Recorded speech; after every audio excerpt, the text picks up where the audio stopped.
Bolt fam, today is a good day. Do you know why it's a good day? Because training camp started for everyone today. This is another episode of the Bolt Briefing. I'm your host, Taylor. I'm the host of the Electric Edge podcast, and we're going to go through some keys that came out of training camp today, especially from GM Joe Hortiz. So before I do, be sure to like and subscribe to the Electric Edge podcast.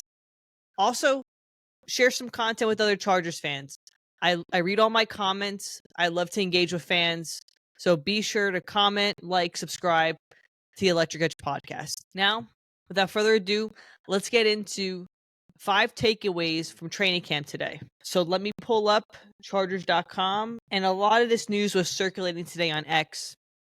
I had seen throughout the day. So I thought, let me jump on and let's do a podcast on it. So we have 5 takeaways from training camp today. First one out is going to be on Najee Harris. So as everyone may know or don't know, he got injured in a fireworks accident on 4th of July. GM Joe Hortiz provided an update today on him that it's pretty good news, that he's in good spirits. All the information that was relayed to the Chargers has been positive.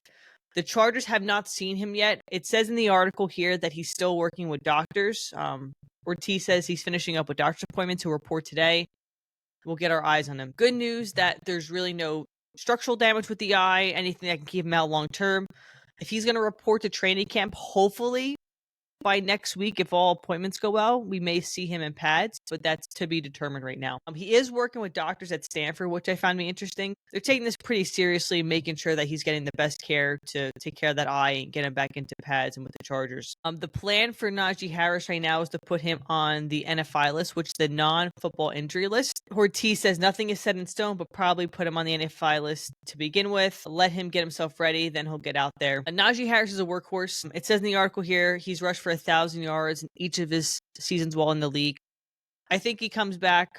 He's going to be his normal self. Chargers being precautionary with put him on the NFI list, getting him healthy, and then he can get into training camp and hit the ground running. So that's promising news to hear from day one of training camp. Let's move on to Rashawn Slater. So there were some rumors in the X universe that Rashawn Slater may not report to camp because he wants his new contract, which I totally get. But he did report to camp today, according to Joe Hortiz. They're having conversations with his agent that they're working through his new deal. Hortiz says, like any high-level negotiation contract, I've seen plenty of them done in Baltimore and been involved in discussions internally. They just take time, Hortiz added.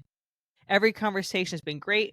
Both sides were making progress and feel good about it, feel good about the progress we're making. The article says, will Slater practice on Thursday? Ortiz says, I can't speak for him. I don't want to speak for him, but yeah, we're expecting him to practice. Even with contract negotiations, he's still participating in training camp and with the team. You'll see a lot of players, if they want a new deal, they won't practice or report. Kind of like what's going on with Tre Henderson and the Bengals. So that's good news and good news for that offense in general, and Justin Herbert, that he has one of the top offensive linemen reporting even through contract negotiations. So that's good to hear. All right, point 3 we have is Tre Harris remains unsigned. He is one of 2 second-round picks that have not signed their rookie contract yet. Ortiz addressed this today. He said, you guys know it. There's 30 players that are sitting out, and it is what it is. He later added, I wish I could put a crystal ball in it.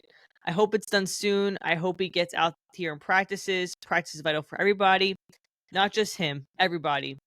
There's a reason we come to camp. You want to hit the ground running week 1.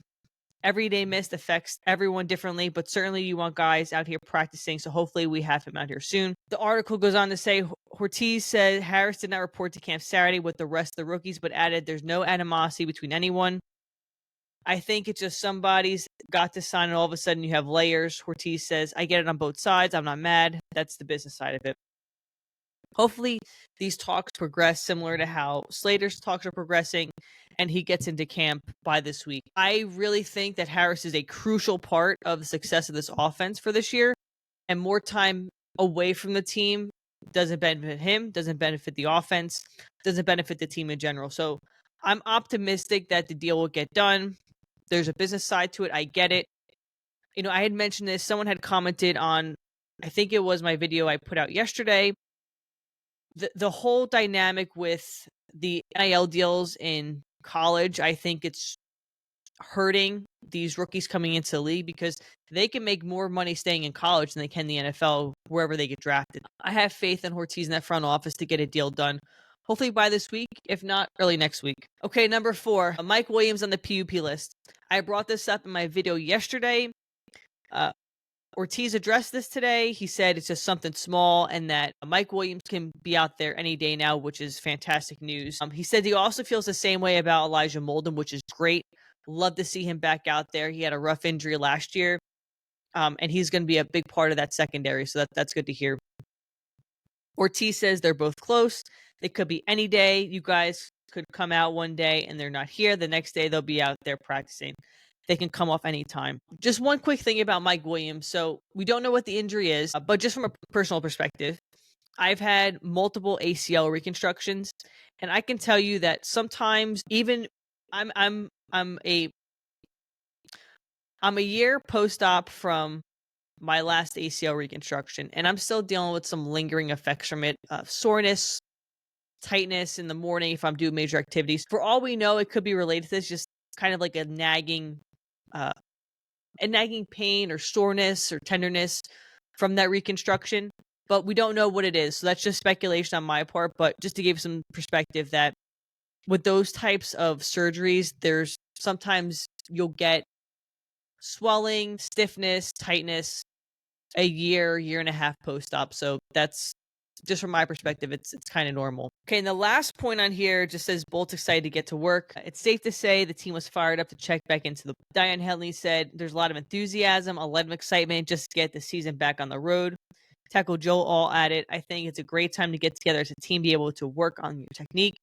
A solid month and a half before the first game, getting ready, getting everything fine-tuned before the season starts. The article goes on to say, while the team will ramp up following tomorrow's first practice, eventually get pads back on, the group feels refreshed because it feels like they were just out here not too long ago. With the Chargers playing in the Hall of Fame game later this month, Henley said the team wants to take advantage of the extra time. Right now, this particular part of the year is about getting back, getting that movement and function back as far as just the team, Henley says.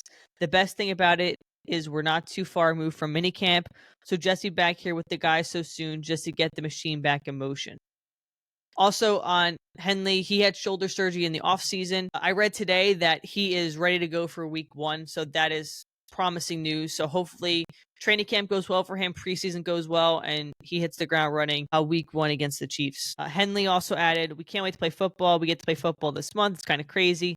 A lot of people may see it as a bad thing, but for us, it's a blessing to get started. We're a day ahead of everybody else. The players are excited. I'm excited as a Chargers fan.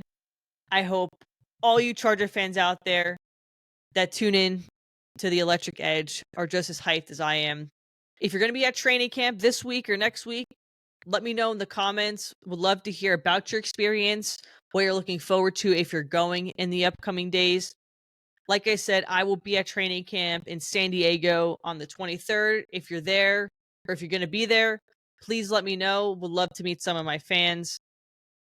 Be sure to like and subscribe once again to the Electric Edge podcast. The channel is growing. I'm super excited about it. I love talking Chargers football. I love commenting with all Charger fans. It's really cool. And I really appreciate all the support so far. So please do that. Keep tuning in. I'll be briefing you on updates of training camp as they come in, as time permits as well. Maybe I'll do one more this week, just depending on what news comes out of training camp. So with that being said, like and subscribe, drop me a comment, and as always, bolt up.